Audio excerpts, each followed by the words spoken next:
My name is David Marshall Hunt. This is a reading of a segment of my newest novel, Flower Girl, a Burton Family Mystery. Chapter 1, A Haunting Dream. At the age of 4, a doctor and one of the nurses, both clad in white, walked into the dormitory at the orphanage where I was housed along with 3 other girls, ages 4 to 11.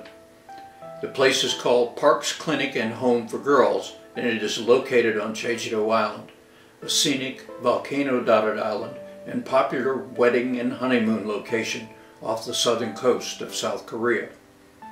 Dr. Evil Park Sr. owns these facilities and another clinic in Seoul, and his eldest son, Evil Park Jr., assists in running them. The nurse, a matronly lady, checked each of us while Dr. Park supervised. She said, "Carrie Lee has a slight fever. I'll check back on her later." Dr. Park nodded, and the nurse made some notes to the clipboards at the end of our beds. I was feeling curious about what a slight temperature meant. The nurse said, "No need to worry, child. It's not malaria." Now that got me even more curious, and I could tell by Dr. Park's scolding finger wag and the nurse's holding her hand over her mouth that she had said something she should not have. She apologized more to Dr. Park than to me, saying, "I'm so sorry, doctor. It just slipped out." Dr. Park replied, "Your mother was critically ill with malaria and pregnant with you, and your father drove her to our clinic in Seoul. Your father, tragically, died in a traffic accident that day, and we were not able to save your mother. However, we were able to save you." I had heard other girls talk in secrecy of their parents, making me curious. However, this was the first thing I was ever told of my parents' fate. It was later that very year that I began to be haunted by a dream. A man in black treads slowly up a steep trail on the side of a volcano on Jeju Island. The trail tracks like a knife wound through the lush green grasses that grow so high that nearly block his view until he reaches the cliffside and looks out over the shimmering blue-green waters of the Korean Straits, the Sea of Japan bordering to the east, and the Yellow Sea to the west. A pair of gnarled trees bend in silent testimony to years of strong winds. Between the trees, the man stops and brushes away sand and twigs from around 2 granite stones standing side by side. The man kneels and places flowers next to the 2 stones. Tears flowing, he whispers something, but it's lost in the wind. In my dreams, from that year until I was 12, I saw the man in black repeat this ritual on every 2nd of June. I recorded these in my diary, which I kept in a mixture of Korean, my first language, and Arabic, which I began learning at age 4. My name is Carrie Lee. More correctly, it used to be Carrie Lee. Now I'm Shannon Lee Burton. Make that Dr. Burton. My closest friend and research colleague, Angie, loves to bat her eyelashes and say our looks are our ticket out of here. We are both 26 years old and stay fit running in the Berkeley Hills, which shows in her healthy bronze tan and my slightly sunburned look. We could pass for sisters in our property of Golden Bear Athletic Department, t-shirts and running shorts. However, that's where the similarity ends.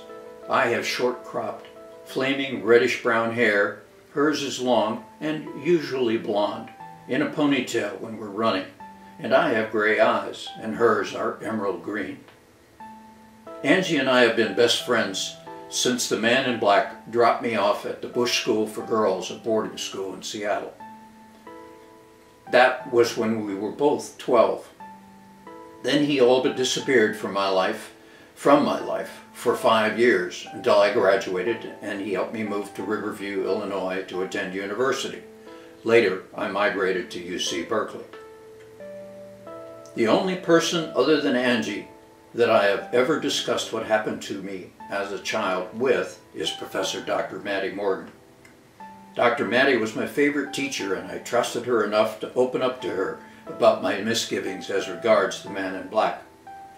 She was my faculty advisor years ago, not to mention a long-legged blonde with cool blue-green eyes. Dr. Maddie and I sometimes use Skype for our virtual counseling sessions. Since I moved to Berkeley, on occasions like today, when it wasn't possible to meet face-to-face. A distorted face, with a large nose, glanced up at me, peering out over her reading glasses, like she was trying to find me in the little box on the laptop screen, as her soothing, deep voice said, "Let's pick up where we left off last session. Why don't you tell me about what happened that day when the man in black rescued you from the orphanage in Korea?" "Okay," I said. 3 days after my 12th birthday as Carrie Lee, I awoke, as I always did, to the sound of gongs ringing from a nearby temple. The dormitory I lived in was located in a compound at the western base of a volcanic mountain. The compound also had a hospital and a clinic run by Dr. Evil Park. From age 3 to 12, I lived and trained at the park's Home for Girls on Jeju-do Island. I learned Korean, Mandarin, and Arabic. I became adept at some martial arts, including stick fighting, which was taught at a nearby school where Dr. Park's youngest son, Sincere, who was 3 years older than me, also practiced. They also taught me etiquette and Muslim culture. The island was well known as a place for weddings and honeymoons. That morning, 9 other girls awoke and stirred around me in the dormitory. We were scheduled to serve as flower girls at a local wedding. Hot water went to the early birds, so we raced to the showers at the end of the hallway. I adjusted the warm water and lathered my body. Suddenly, all I could see was plywood splintering around me, plasterboard and cinder blocks smashing and giving way to a cloud of plaster dust. A large truck crashed through the west wall of the dormitory, nearly crushing one of the girls next to me in the showers. Its headlights illuminated the room in a yellow plaster powder.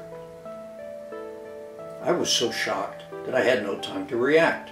A man dressed in black with a stocking over his face came through the dust and grabbed my left arm and slung me over his shoulder, carrying me out into the cold morning dawn like a sack of grain and tossing me in the passenger's seat of the truck. He backed the vehicle out of the hole in the wall, the truck's wheels spinning on the ice and rainwater that covered the ground. Soon we were moving away from the clinic compound towards the waters of the Korean Straits and the Sea of Japan. The man in black wrapped a warm blanket around me, and it was only then that I noticed that I was naked, shivering and still wet and soapy. I had won the race to the showers. In a few minutes we reached a sandy beach, where the man in black drove the truck into the back of a strange boat-like craft. I was never to hear the morning gongs, nor see what had been the only home and family I had ever known on Jeju-do Island again.